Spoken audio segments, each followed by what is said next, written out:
یزید بن ہارون نے ہمیں حدیث بیان کی، کہا ہمیں عبد العزیز بن ابو سلمہ نے وہب بن کیسان سے خبر دی، انہوں نے عبید بن عمر لیثی سے، انہوں نے حضرت ابو ہریرہ رضی اللہ تعالی عنہ سے، اور انہوں نے نبی صلی اللہ علیہ وسلم سے روایت کی کہ آپ نے فرمایا، ایک دفعہ ایک شخص زمین میں ایک صحرائی ٹکڑے پر کھڑا تھا، اس نے ایک بادل میں آواز سنی، فلاں کے باغ کو سیراب کرو۔ وہ بادل ایک جانب ہٹا اور ایک پتھریلی زمین میں اپنا پانی انڈیل دیا، پانی کے بہاؤ والی ندیوں میں سے ایک ندی نے وہ سارا پانی اپنے اندر لے لیا۔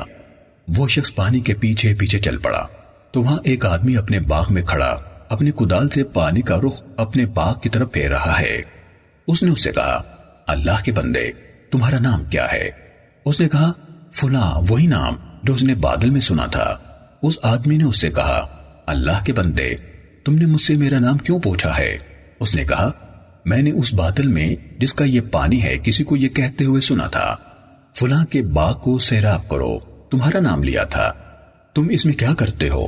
اس نے جواب دیا، تم نے یہ بات کہہ دی ہے تو میں تمہیں بتا دیتا ہوں، اس باغ سے جو کچھ حاصل ہوتا ہے میں اس پر نظر ڈال کر اس کا 1/3 حصہ صدقہ کر دیتا ہوں، 1/3 میں اور میرے گھر والے کھاتے ہیں، اور 1/3 اسی باغ کی دیکھ بھال میں لگا دیتا ہوں۔